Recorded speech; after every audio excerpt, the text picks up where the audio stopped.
with the Brian Board's home selling team at Century 21 Haggerty, and today we're going to be talking about what do people type into Google when they're looking for real estate. So I've been given these pieces of paper and I have no idea what the questions are, so this is raw and authentic. All right, so first one. Why should I get homeowners insurance? All right, so why do you get homeowners insurance? Is to make sure that you prepare yourself for anything that could go wrong. It is just like any insurance, right? You don't want to pay it, but if you do pay it and something does go wrong, you'll get taken care of and they will reimburse you. All right, so next one. How much do I put down on a house? So this depends on what type of scenario you're in. If you're a VA buyer, it actually can be beneficial to put 0 down. If you're a FHA buyer, you can put as low as 3.5% down. Or if you're going a conventional route, you can put as much as $20,000 or 20% down. Now, what's the difference between the two? Reality comes down to making sure that it works best for you. Your payment has to be at the right point. So making sure that your payment is correct is how much you should put down. Why is real estate considered an investment? Because it actually works as a double-sided equity play. So as the market increases, you get deposits in your savings account, which is your house.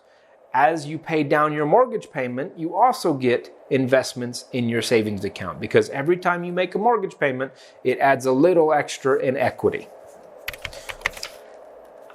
What does a realtor do? Well, some realtors do nothing, right? But we at my team make sure that you are taken care of. We de-stress the situation. We make sure that everything goes nice and smooth. We make sure that we use our experience to make your transaction go as smooth as possible. How does a real estate agent get paid? Well, this is a great part for you buyers out there. Real estate agents get paid by the seller. So the seller pays the traditional commission, and that commission is usually split between the buyer and the seller. Can real estate agents represent a buyer and a seller? So the answer is yes, they can, but they probably shouldn't. This is what you get into is called fiduciary duty and dual representation. Here in my team, we always make sure that an agent is designated for the seller and the buyer, because we want to make sure that you can ask the questions and you get an honest and sincere answer as to what is in your best interest. Can real estate be a side hustle? Can it? Yes. Should it? No. Side hustle means that you're only putting a little time and a little effort. And I don't know about all you, but I don't want to have somebody working on my biggest asset as a side hustle. Why do realtors push home warranties? Well, there's a couple reasons that realtors bring home warranties up to you, and that is because it is kind of like an insurance. It's going to cover things if anything goes wrong, traditionally in that first year after purchase, and then you can extend it. Things like your air conditioner or your washer dryer or your fridge. If those things break, that home warranty comes in when your insurance doesn't. Why should I hire a realtor? Well, that's a pretty simple one. You want to have somebody that is diligent in the process of purchasing and selling real estate. And realtors are those people. So making sure you have somebody on your side that knows what they're talking about. And this is why that side hustle is not in play, because a realtor should be a professional, full-time real estate agent. Why should I get a home inspection? So this is the big one, right? We only see what we see. And the thing is, a home inspection is going to dig deeper. They're going to check the things that you may not see and make sure if that house is actually going to work out for you after you buy it. A home inspection just adds that one extra layer of protection. Who pays closing costs? So reality is everybody pays closing costs. But in El Paso, Texas specifically, traditionally the seller will pay most of the closing costs because there is something called seller contribution. But that is just simply the seller contributing to the buyer's closing costs. So traditional buyer closing costs is going to be things from the loan company, going to be prorated taxes and prorated insurance. Traditional closing cost on the seller side is going to be things like commission and prorated taxes as well. So it really depends, but pretty much everybody pays for closing costs. What credit score do I need to buy a house? So truth be told, you can buy a house with any credit score.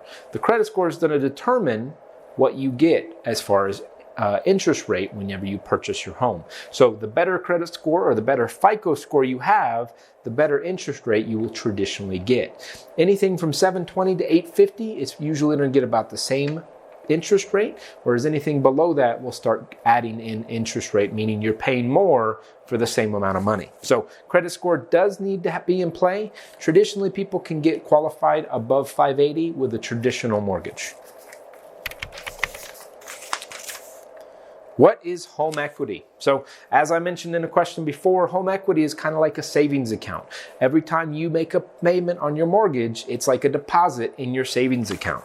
But it also grows every year as the market grows. So as your house becomes worth more, you garner more home equity. And you can use home equity to do things like repairs, to make investments, to do stuff like pull money out of your savings account to use it for other resources. But it is simply a savings account that's built into your house. How do I prepare to sell my house? First steps first, call a realtor. Ask them to come out and give you some of those steps that can make your house more sellable. I love to have a series that we put on our website that talks about things that work perfectly to get your house ready to sell. Things like renovations in the right locations and making sure that you're staging your house correct.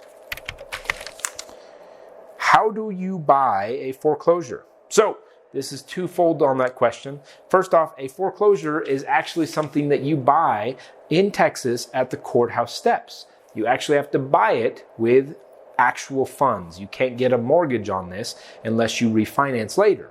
Now, what people actually think of a foreclosure is actually a bank-owned property, and you can buy this in the MLS just like any other home, but actual foreclosure is at the foreclosure steps every first Tuesday of the month at the county. So, are real estate agents liars? I've known some real estate agents that are probably liars, but as a whole, realtors have to follow a code of ethics, and traditionally that means that we cannot lie. So I would say there are a few out there that probably do, but I know the ones that I hang around with do not. Can realtors write off clothing?